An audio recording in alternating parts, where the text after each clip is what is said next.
have almost like 40 30 to 40 days program. This Azure will be, and in this program we will cover AZ 900 related topics, complete basics for Azure, and introduction and the basic to Azure. And we will go in depth of few components like virtual machine, Azure keyword, storage services, and we will see the differences between multiple cloud providers. What we can say, Azure, Google Cloud, and AWS. Today, in this session, we'll see what are the differences and how they evolved from past years till now. And I'll cover these are the topics. This I think these topics I shared with you. Have you aware on this? So this is the course curriculum. Have you guys saw this content, or you want me to share? I will share it to you. Like Sukruti, you have access to this content. Okay, I'm able to see the screen. Uh-huh. So you see, Yeah. I will just give you a brief thing like what this Uh, course will cover. So in this module one, totally we divided 12 modules. Like this is totally 15 modules. In this 15 modules, first we will cover how the introduction will be, what is this cloud computing service module, deployment module, and service comparisons like different cloud providers and few of the benefits, and how the infrastructures and the regions are maintained, what is mean by availability zone and high availabilities, and different Azure services. Again, in second, we will see like how the Azure account is created. I'll tell you, if you have a credit card, you can create your own Azure service account, and you can create your own thing, and you can manage it. So this in this section I will cover little bit of Azure architecture and managing services. So you'll get brief idea how to create account, and how to create a web services, and how to add manage a subscription, how to log in into the portal, how to see the resource groups and all. So in module 3, we will concentrate on components. Components in the sense like we call it as a resource. So here, virtual machines, and in this virtual machine we'll cover workloads, and we will cover custom images, and we'll cover backup and restore everything, like whatever the main topics are, like images and managed disk and blob storages. And in scale set, we'll cover creating how to create a scale set, how to configure scale set, how to configure an alert usage, so all those things. In web apps, we'll see how the infrastructures and how to scale the web apps, how web jobs are performed, how the logic apps are maintained. So we see multiple examples and hands-on labs also. We will see. We'll give you the hands-on lab. So how to do the, if you want, you can set up. I'll help you to set up a Azure subscription with your credit card. That will not take much amount. You can use, or post the session, you can do the same activity as we have done in our session.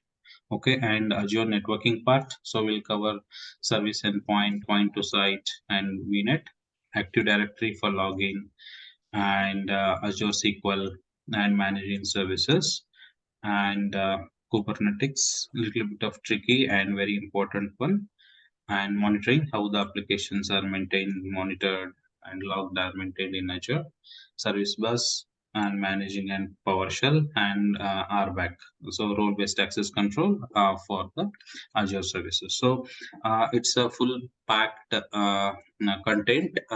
It will be there for 30 to 40 days, like based on the timing and based on your clarification, it may extend for 5 days maximum. I'll try to finish in 30 days, or 30 to 35 days max.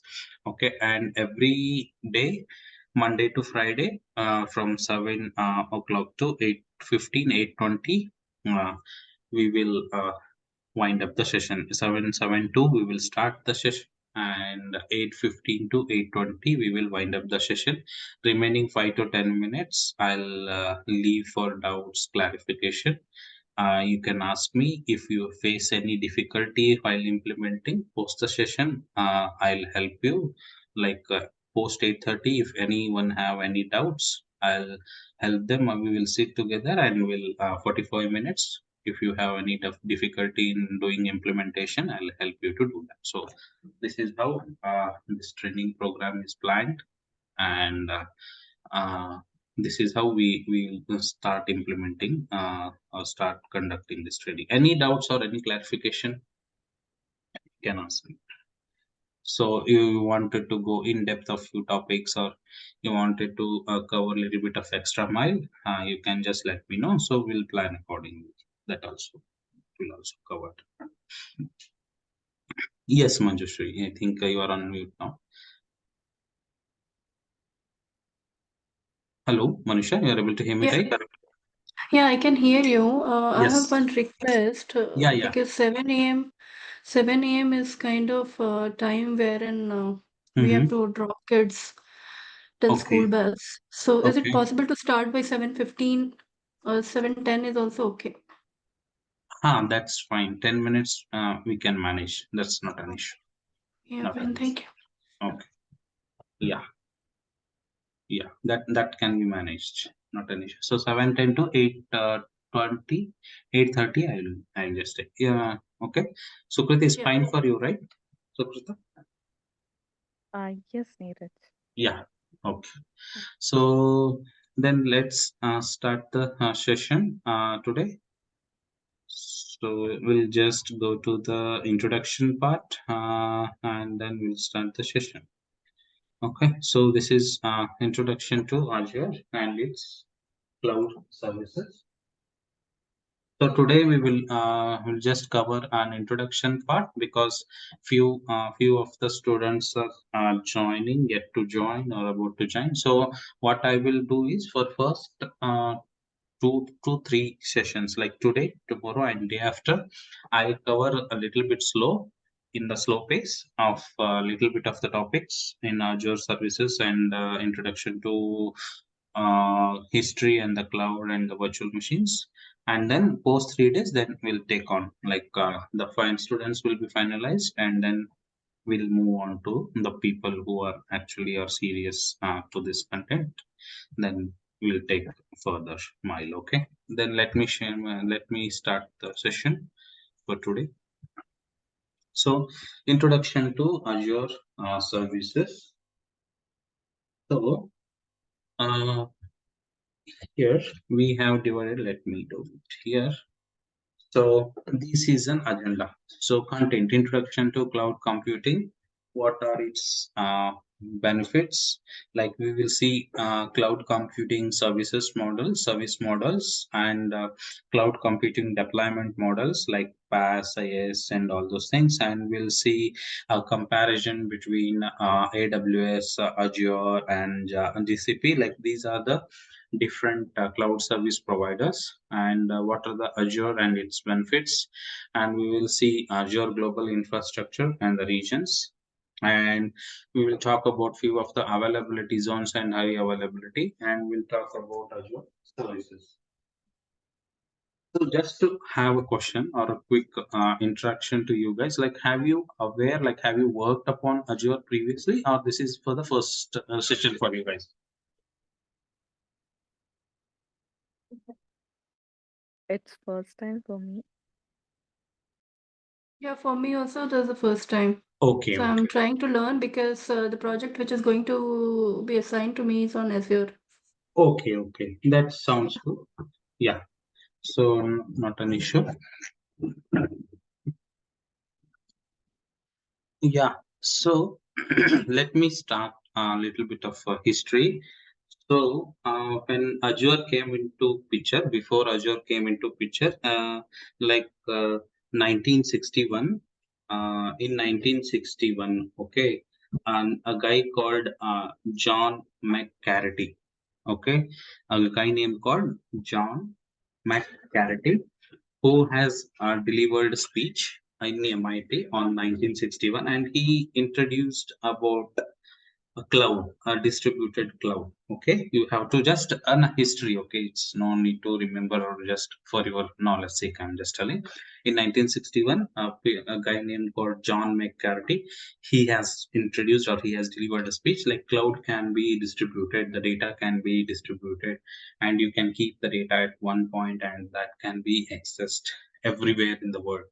So we call that at that point of time they call it as a distributed computing. Okay, initially the applications were working or were started to have a client server architecture, but at that point of time they don't have a distributed cloud computing services. So 1961, John McCarthy, he has introduced one paper in MIT, so stating that this can be distributed, this can be accessed over the network. So he's a, we can say, father or founder of cloud services, and not only specific to Azure, it's entire, like we call it as a cloud service. Okay, on this cloud service model only, first cloud service provider is Amazon. Okay, in 2002, Amazon has started its Azure services.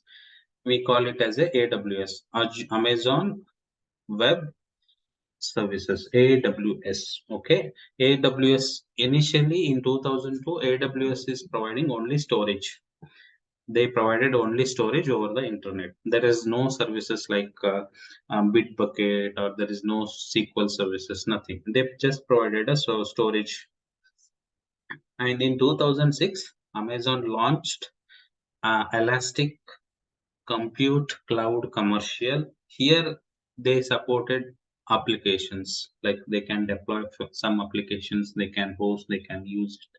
So actually the cloud is started on 2002, which is first cloud service provider is AWS. Okay, and in 2009, again Google Docs came into picture, and Google cloud service provider came into picture, and we call it as a GCP, Google cloud providers. They introduced Google Docs and Google Books, where people can access online services, and they introduced your Google Drive, and they introduced your Gmail services. So these are the services which running on cloud currently. And in 2010, what we can say, AWS, Azure has introduced Azure Microsoft. It is introduced by Microsoft. Okay, in 2010. Okay, they have introduced a marketplace where people can opt the services like infrastructure as a service, platform as a service, software as a service. They introduced the marketplace, like how for Apple Store and Android users, so there will be a Play Store marketplace, right? Same thing for cloud also. Microsoft has introduced a marketplace where you can choose or opt the services and you can utilize. So they have done in 2010. Okay, again in 2011, the cloud growth has started rapidly. In 2011, they introduced a cloud computing mechanism where businesses, large enterprises, and their uh, applications where workloads are managed in the cloud. And again in 2015, they introduced a full-fledged hybrid cloud where your on-premises services to Azure. On-premises service meaning is, on-premises means it's an infrastructure managed and maintained by your organization, by any organization. It's their own infrastructure. It is not provided by a Microsoft, AWS, and you can say Azure. Okay, its infrastructure completely managed by its own organization. We call it as an on-premises. So in 2015 to 2020, they introduced a hybrid cloud where they can communicate on-premises resources to Azure, like we can call it as a cloud services. Okay, so this is just a brief introduction. of how the Azure has evolved and when it started and the speech technology has introduced. Okay, let me go to the first slide. Here, yeah, you can see here cloud computing refers to the resources and the services over the internet, and it allows you to access a wide range of applications, services which are relying on the infrastructure. Okay, and it has like why people will opt to cloud services. I'll just tell you. I like you can expand your resources or virtual machines on cloud on demand. You can host your applications in multiple regions, and you can give accessibility and to multiple peoples, and you can give what I can say security. Security is maintained by cloud service provider. So these are the extra headache you can avoid while your applications into on-prem and when you host our applications into cloud. So these are the services are you will get like these are the main thing where people opt for the cloud services. Okay, let me draw you a paint. I'll just give you a clear idea like how why people are opting for cloud and what is the meaning of on-premises. I'll give you a better clarity since you are new to this Azure, right? Azure and the cloud services. So I'll just give you one diagram. So I'll draw these two box. So let us name this as on-prem. Okay, on-prem, and this is cloud. Okay, cloud service. Okay, so here what I will do is this is on-prem and this is cloud. On-prem means everything is maintained by your organization only. So or just I'll just say this is maintained by organization or by the company.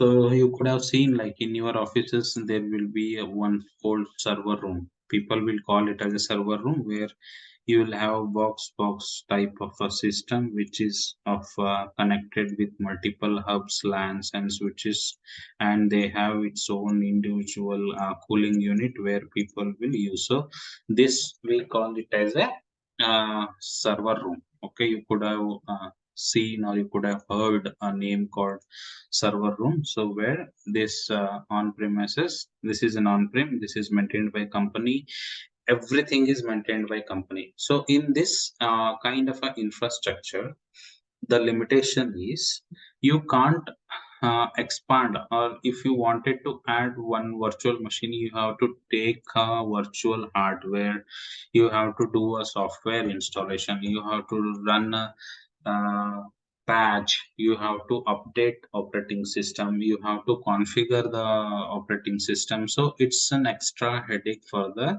organization to do this setup, because they don't know when the requirement will go. Suppose suddenly, I will give you one simple example. uh, I have a one application, say anything e-commerce, or I'm running one e-commerce site. Okay, my organization is running one e-commerce site where in normal day, like today, tomorrow, in a normal days, uh, there will be 10,000 user login. But I have a sale day, like Big Billion Days or Grand Big Billion Days and Amazons and all. They have a sale where on the same day you will get more discounts and more offers. During that time, the login, the number of usage of this application is varied from 10,000 to 2 lakhs. So initially my user was 10,000. Okay, then post it is increased to 2 lakhs because of sale or Big Billion Days. Okay, So in this situation, the existing infrastructure on on-prem will not support. The reason being it will crash or it will give you an error stating that the resource crunch is there. So it is not in a position to handle this many user requests because it is not designed. It is designed maximum for 50,000 to 1 lakh users, not for 2 lakhs. At this point of time, whole server will go down. So to avoid or to remove this headache, why people will go for a cloud? Why cloud? How the cloud is managed here and how those things. So those things and all we will see. So during this time, if same application is hosted in cloud, so in cloud we have algorithms and we have a defined mechanism where you can expand the services based on the user request. Suppose there is a 10,000 users every day, then this only one machine will be there. If same thing 2 lakh users, then automatically cloud will expand its machine to one more. So we call it as a scaling rules. We call it as a scaling rules or scalability because cloud infrastructure is designed such a way it is highly scalable based on the demand. Okay, this will easily accumulate the spikes in the traffic and growth in the storage services without purchasing or without an external hardware because these services once you opt for the cloud, the data center is designed in such a way that it has huge chunk of resources like 5 to 10 trillion space they have huge chunk of networking infrastructure, storage infrastructure, everything based on a flag or based on your algorithm.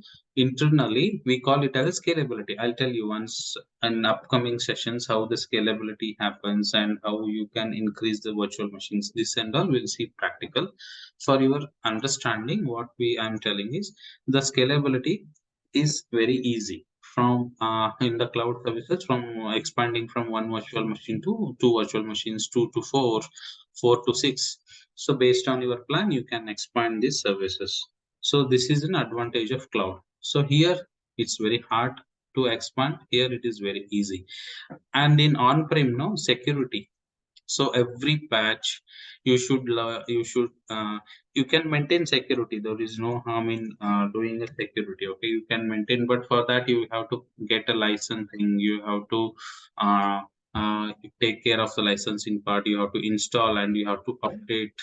Okay, we call it as a OS patch update or security updates in on-prem. But in cloud, the company will not be responsible for the security because it's a cloud service cloud service providers responsibility to maintain security patch updates because this should be managed and maintained by cloud service providers like AWS, Google Cloud and Microsoft or Azure. Okay, so that's the reason cloud services are more reliable compared to the on-premises services. And now high availability. What is mean by high availability? Suppose some of the customers, my customers are in North US, but my application hosted in South India. So my application hosted in South India. So if North US people accessed my application, the latency between the network is very low. If I'm in South India, if I access a application, it is little bit faster compared to North US people. The reason being the application is hosted in South India. If my user is the number of users are more in North US and I'm hosted my application in uh, South India because my organization is in South India and I have there my own on-premises servers. I can't set up this network or this storage in North US. I can set up, but cost and all will be heavy. And I need to maintain a different power unit, different cooling system, office space, everything. So the cost is heavy. So high availability in on-prem is very difficult. and you have to go through multiple hurdles. But in uh, cloud services, what will happen is this cloud service providers like AWS, like Google, Microsoft, it's the data center locations will be there on the respective regions. Like suppose your customer base, your customer usage is more in northwest, you can select the data center in northwest and you can host your application. So with that, what happens is latency will be reduced, accessibility will be fast, application will be go smoother, and you will get more performance will be good. It will be highly reliable and highly scalable, and it is maintained easily. So this is one of the reason nowadays cloud services are popular. Okay. Any doubts or any clarification, or you guys are following me? You can just let me know. You guys are following me? Yes. Okay. Yes. Okay. Thank you. So this is one of the what I can say important thing of how on-prem like expansion and what are its limitations, and how the cloud services are, what are the advantages of cloud services, and how it is maintained, and how it is designed for this kind of requirement. Okay, so there are many features of, I will just list few of the features. Cost efficiency. Okay, if compare, I will just say one by one, like cost. In cost efficiency, on-prem will have cost extra compared to the cloud, because cloud service, this will be maintained and managed by uh, uh, like resource providers, like organizations like Azure, like AWS and GCP, Google Cloud. So here there are pay as you go model. Pay as you go model, in the sense we have a model called pay as you go. I'll just explain what is the different types of service model you can choose while working with cloud services. We have a model called pay as you go. How much you utilize the resource, that much amount only you can pay, you should pay. So that is cost, that will increase the cost efficiency in cloud service. Okay, that is one of the main module we call pay as you go, or subscription based model, where you can opt a subscription as pay as you go, and then you can utilize. So this will result significant cost saving for the business, and you no need to purchase or maintain or manage hardware and software resources on cloud. It is everything is a cloud provider headache. You no need to worry. Come as a company, as an organization, you no need to worry. Scalability, I have just given one of the example. Scalability, where you can just increase the virtual machine by just a software configuration or just one flag based on your demand, based on your request. But here on prem, adding one VM, configuring that VM to the existing application, expanding is more headache. We can do, but the effort and the time is more compared to the cloud services. Here, accessibility and mobility in cloud services, what we can say, accessibility and mobility is very reliable compared to the on-prem, because anywhere in the world you can connect based on the region. This will, and in cloud services, will enable remote work, collaborations, and it can access to the critical data for the various applications. It will provide a features called disaster recovery, disaster management, and many features are available. But here, those features are not there. Okay, so that is one of the advantage of cloud services. Like here again, automatic updates and maintenance. So if you are maintaining your on-prem, the people who are responsible to maintain automatic updates and maintenance. They have to be very keen on the software updates, and they should give a downtime for those applications when they are performing the managed maintenance and the management activity on the virtual machine in on-prem. But in cloud, we have a concept called cloud rollover or update domain default domain. So where automatic updates happens based on the algorithm. On that place, a new virtual machine will come, and the old virtual machine will go for an update. So with this concept, you can avoid a downtime for the application, and you can manage the security patches for the application. Okay, so there are many in-depth concepts. I'll update you, like I'll tell you in the next sessions. You can just think like automatic updates and maintenance is easy in cloud services, but if you go for on-prem, it's difficult. Like everything is maintained by cloud server administrator, where he has to take care individually. Here, defined algorithm will be there in cloud services, and automatically the maintenance and the management activity will be rolled out. And security wise, cloud services is more secure compared to the on-prem.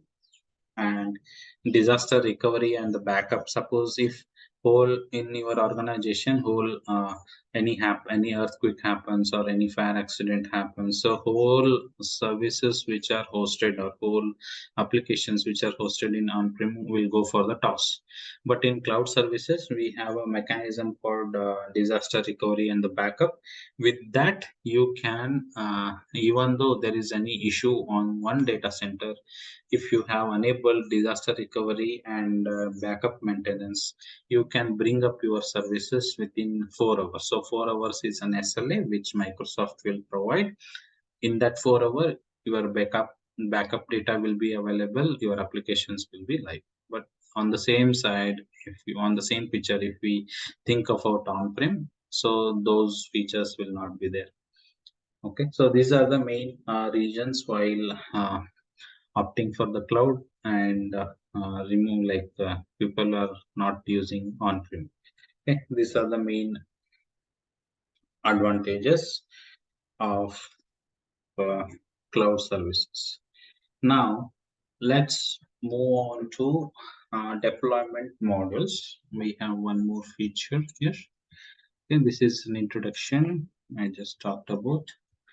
And this is the scalability, cost savings, flexibility, disaster recovery, time to market security. These are the features which I explained now. So now here we'll talk about cloud computing deployment models. So in this deployment model, we have multiples, like we have hybrid cloud, multi-cloud, but first we'll concentrate on public cloud, private cloud, and hybrid cloud. Okay, we'll concentrate on three in this cloud only. Like if we go to the diagram, if you go to my diagram here, in this cloud services only, we have three separate modules. Mainly three. There are again multiple. Like I'll just say one, two, and three. Three service modules in this cloud only. Like again, this is defined based on the architecture. So one we call it as public cloud, another we call it as the private cloud, another we call it as a hybrid cloud. Okay, if you go to my diagram here, first we will call it as a public cloud,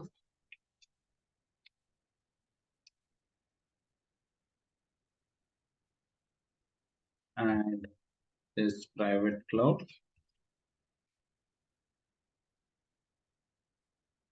Okay, and hybrid cloud.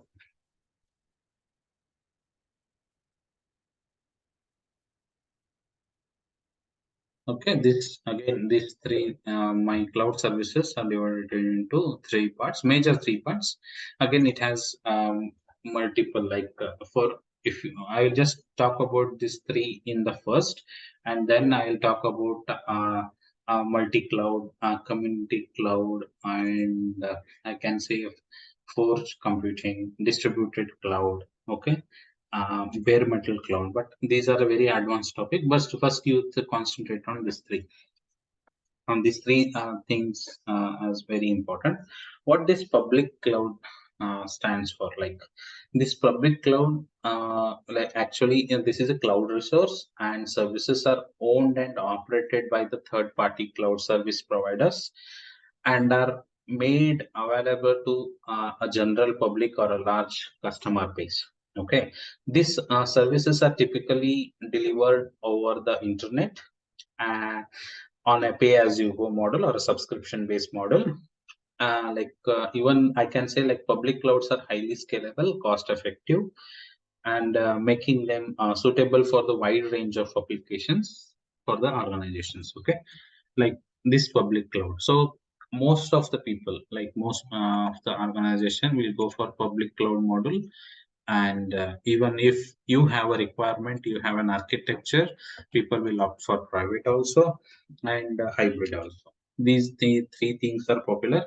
Again, it suits based on the architecture, people will opt this deployment, cloud deployment models.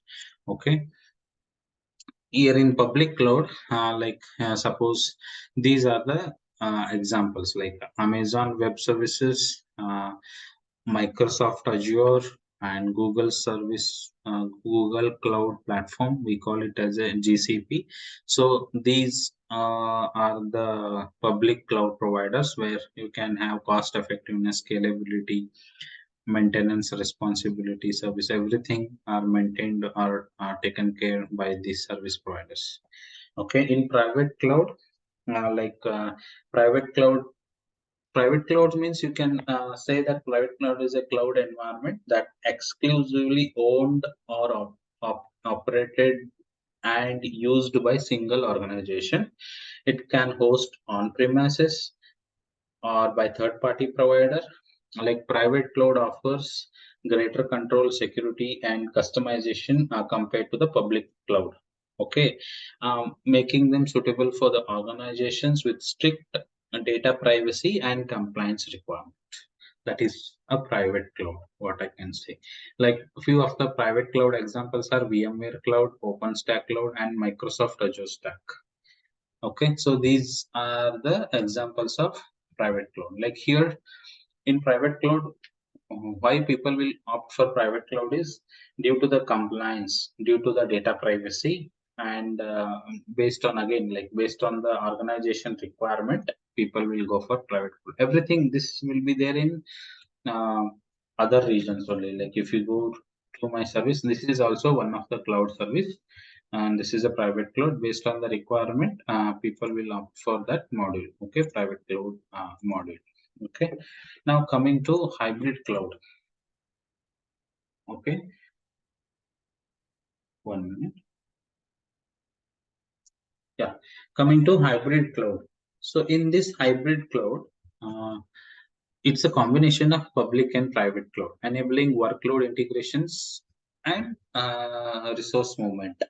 Some people, what they will do, I'll just give you one of the example. If you work with applications, some people don't want to host or don't want to uh, give the data to the cloud services. They will put a data into this only. Think this box is a SQL, or this box is using SQL server, or SQL, or you can say Oracle. Okay, these are the database they will keep in on-prem, and they will host, or they will use their host their applications here. Like I'll just say simple example, Facebook. Okay, Facebook, every data is there on cloud only, but a simple example I'm just taking. Think Facebook UI, okay, only UI. Whatever the user interface you are seeing on the browser, they just host it, but the backend data is there on-prem, there's cloud service. Okay, so the connectivity from on-prem to cloud, we call it as a hybrid, where few of the resources are there in cloud service, few of the resources are there in cloud service, and few of the resources are there in on-prem. So the combination of these two, we call it as a hybrid cloud, hybrid, where they will use few of the resources in cloud, few of the resources in on-prem. So this we model call it as a hybrid cloud, hybrid cloud, where you have a seamless combination of public and private cloud and enabling workload integrations and seamless resources management. Okay, you don't get confused. Like even the private cloud comes into the same cloud service providers. Okay, this also comes in the same cloud service provider. This private cloud can be on-prem also. Okay, this on-prem network. So sometimes this private cloud can be on-prem. Okay, while you go for upcoming sessions, you will clearly understand what's mean by private cloud, what's mean by public cloud, what's mean by hybrid clouds, and all those things. Okay, because sometimes they will host their applications into different third party and they will use that, we call it as private, and they will use on-premises network and they will combine on this public cloud, that also we call it as hybrid cloud. This is hybrid cloud is a combination of private and on-prem.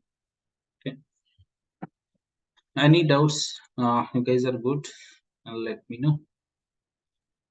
Yes. Okay, Sukrita, good. Yes, Neeraj. Okay, thank you. Okay, so let's move on to the next slide. So this is about cloud computing deployment models. Since we are here, I'll just explain, like you can, if you want, you can take a note. We have multi-cloud, like I'll just note it down here. If you want, you can just take a note. So it will be more easy for this. Okay, so we have a multi-cloud.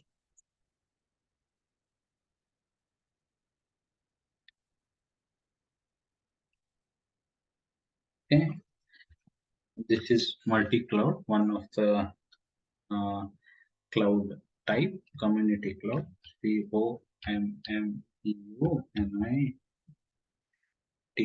COMMUNIT, community cloud, and even edge cloud. So we will call it as fog cloud, fog computing. Okay, and distributed cloud. These are very advanced ones. Just you can refer this cloud and bare metal cloud.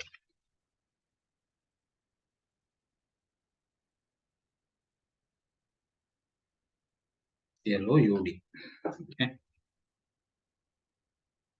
So these are the few of the cloud what we can say service model also, but you can just think about first three. These comes with the shared services. Some comes with the distributed based on the location, and bare metal comes with the physical server without virtualization layer, and those are the very high level. But first three in this public, private, and hybrid, these are the important, and these are the advanced models. Okay. Now, once you taken, you just let me.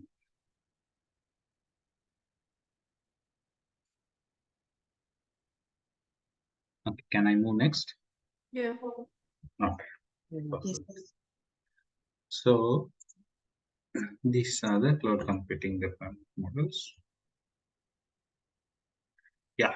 So cloud computing service models. So deployment models are different. Service models are different. Service models in the sense we call it as a platform as a service. We SaaS, PaaS, and IaaS. Mostly for all cloud service providers, like even be it be AWS, be it be Google Cloud provider, be it be Azure. So all this service model holds good, stands similar. There may be feature wise, there may be here and there, but all these cloud computing service models are similar for across all other service providers. Okay, SaaS stands for software as a service. PaaS stands for platform as a service, and IaaS stands for infrastructure as a service. Okay, so here I'll just give you a little bit a brief overview. So today it will not complete everything because this is very huge and a big topic. So just a quick glance wise, what I can tell you is first we'll go for IaaS, infrastructure as a service. Okay, in this infrastructure as a service, I'll just clear out the same new. Okay, in this infrastructure as a service, I'll draw a big line here, and okay, so I'll call this as IaaS. IaaS. Okay, in terminology we call like this infrastructure as a service. Okay, here four things. Okay, just four things here. Application. So we'll divide these racks like this. Okay, one. This is for, we call it as a data application and runtime and some middlewares and okay, and some for operating system and some for virtualization and servers, storages and networks. Okay, so I'll just write here few things. So here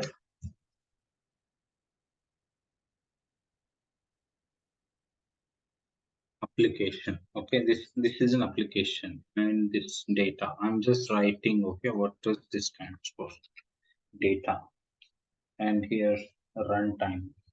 Okay, this is runtime.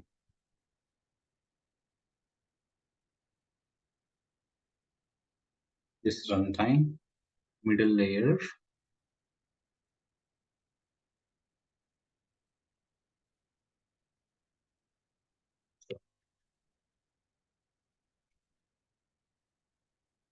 middle layer or middleware. Okay. Here OS, so operating system or slash operating system. Here virtualization.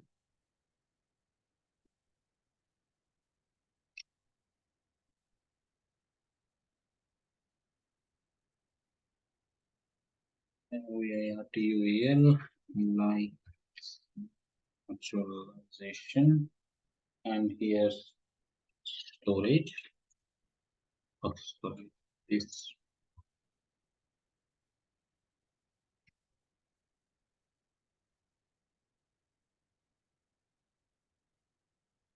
one.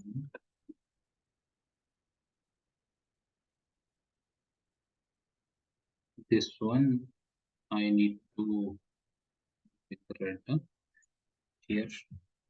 I can call it as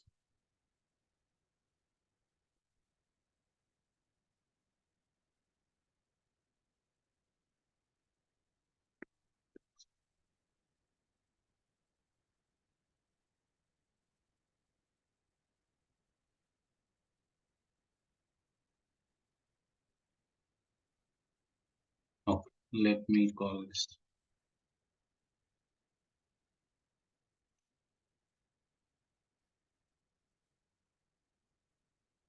virtualization. ARTU like TUAL. Okay, and here server SERVR server, and here storage. TORAG, and here networking.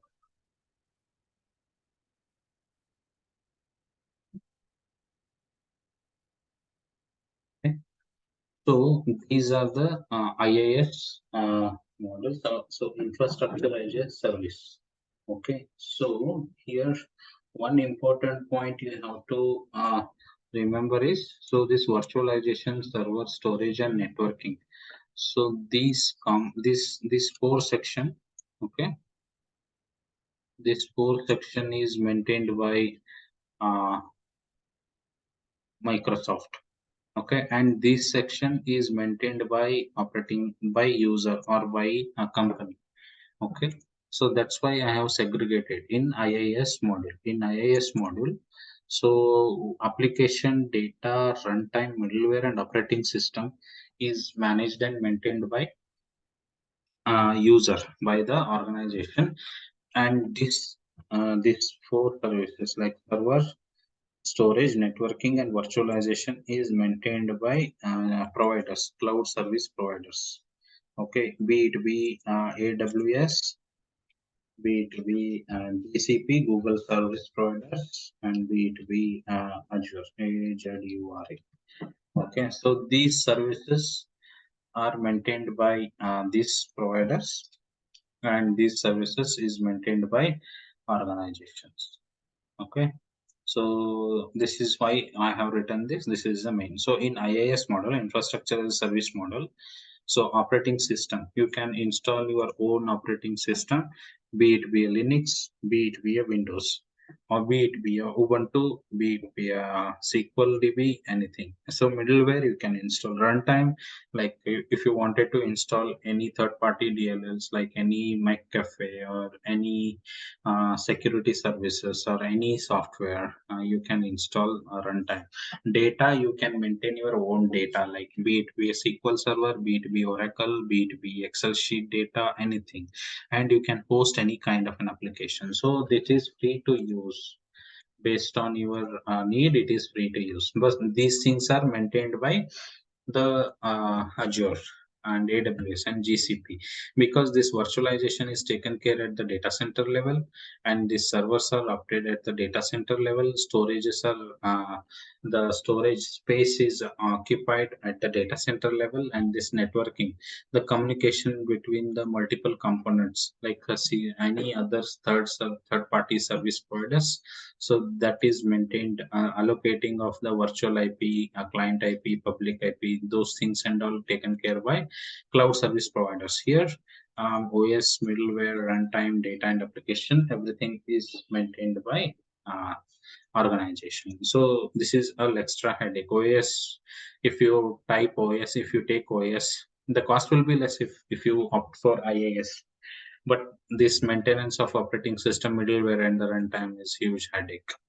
Okay, again we have different models, different services, and this is one of the model, infrastructure as a service. Okay, let me show you here. Okay, this is a characteristic of a IaaS. Here resources are available, and services are highly scalable, dynamic and flexible, and GUI and API based access you can do, and automated administrative tasks you can perform. So these are the services you can do in IaaS.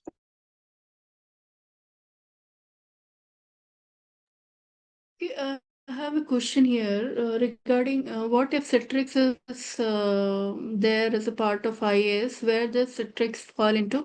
If you can tell me. Okay, so it's a good question. Citrix fall into a SaaS, as a software as a service, because where your cloud role, your access, your privileges, everything will be defined into own private network.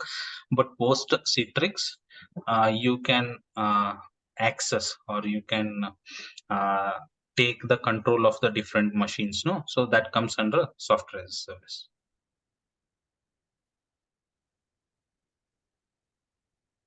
Okay, you got the point. Yeah, but people like I've seen companies or organization making use of Citrix to access cloud services, Yes, Citrix because Workspace. ah, So Citrix Workspace falls into application category? no, Citrix as a software, it's not an application. Because there your licensing come into picture, your firewall come into picture, predefined application come into picture, you will not maintain any security patches, everything is maintained by Citrix organization, so that is a kind of a SaaS based application. Okay, thank So you. yeah, sure. So this is all about IaaS, infrastructure as a service, your automated administrative task, dynamic flexibility, and servers and resource available. You can see, and here uh, you can see this is important part like compute, storage, network, and load balancer. So this is the main characteristics of IaaS. Just I told you computation, storage, network, and load balancer. Okay, where network in the network part, like communication between the components, communication between the switch, bridges, and virtual machines, and storage, like how much capacity that virtual machine should have. So that storage and computation we need like V core, we call it as a V core, D cores, and Intel processor, AMD processor. So those things you can configure that will be predefined by the cloud service providers. While selecting your machine, you can just opt it. So that's why this IaaS provides this compute, storage, network, and load balance. So in upcoming sessions, uh, we will see like how we can go for virtual machine allocation and how we go for IaaS model, how you go for PaaS, what are the different services, can everything you can choose. Okay. Any doubts or any clarification today? Yeah. I just Can we yeah, talk more around load balancer? yeah. Okay. See, load balancer is one of the layer where uh, I have five systems, five virtual It's an machines. application, right? No. Or it's a software? It's a machine. Load balancer is kind of a machine where it distribute the traffic. Uh, Suppose I'll just give you one real-time example, you will understand. So I have 10,000 users and I have one virtual machine. Okay, but suddenly my users got increased from 10,000 users to 50,000 users got increased. So what this load balancer will do? Load balancer will distribute the traffic among multiple virtual machines. Suppose I'll just say like I have 10 virtual, two virtual machines which is serving 10,000 users. So 5,000 request will go for one virtual machine, 5,000 will request will go for one virtual machine. So load balancer will distribute the traffic. Suddenly my 10,000 users got increased to 50,000 users. So in this scenario, load balancer will understand the increase in the request. It will distribute the traffic around 25,000 requests for one machine and 25,000 for one machine. So that is a round robin algorithm. We call it as a round robin algorithm. Based on that mechanism, load balancer is kind of a machine itself where it routes the traffic, where it manages the traffic. Okay, you got it? So, so virtual machine, right? It can be considered as a virtual machine again. Yes. Again, it will be considered as a virtual machine, but we call it as a load balancer only. So if you go to if you log into our Azure portal, if you type a load balancer, the load balancer symbol is completely different than the virtual machine symbol. So Okay, yeah. load balancer has a separate configurations where you can configure the backend resources, where high increasing scalability, availability you can configure, but those features will not come when you do a virtual machine. Virtual machine is just a resource where it will give you a request and the response. Okay, these features are varies. These features will be varied and resource to resource. Okay. Okay. Will we work on this load balancers as well in the Yes, coming yes, classes? yes. If you want, I'll just make one demo. I can Okay. prepare a set where you can do it. No issues. Okay. Okay. Okay, sure then. Today I just wanted to wind up the session, and as Manjusha has requested, like we'll take 7:10 and we'll wind up at 8:20. Okay, from tomorrow. I'll be there at 7. Okay. Initial 10 minutes we'll discuss some of few doubts, but we'll start the session at 7:10. Okay, that works for you, Manjusha, right? Yeah. I'll try my best to be at 7, but if in case I'm not able to, then 7:10 is the last. Yeah. Yeah. Yeah.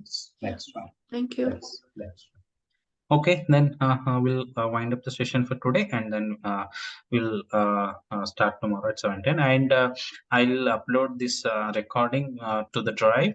You can revisit those recordings whenever you have free time. That feature is also there. Suppose today or tomorrow you are not there, then these recordings will be there in the drive. You can just go and visit Okay, it. one more thing, Ravi. In my machine, I see option to record on this computer within the Uh, Zoom. So, is it possible? I mean, can I record it on this machine as well?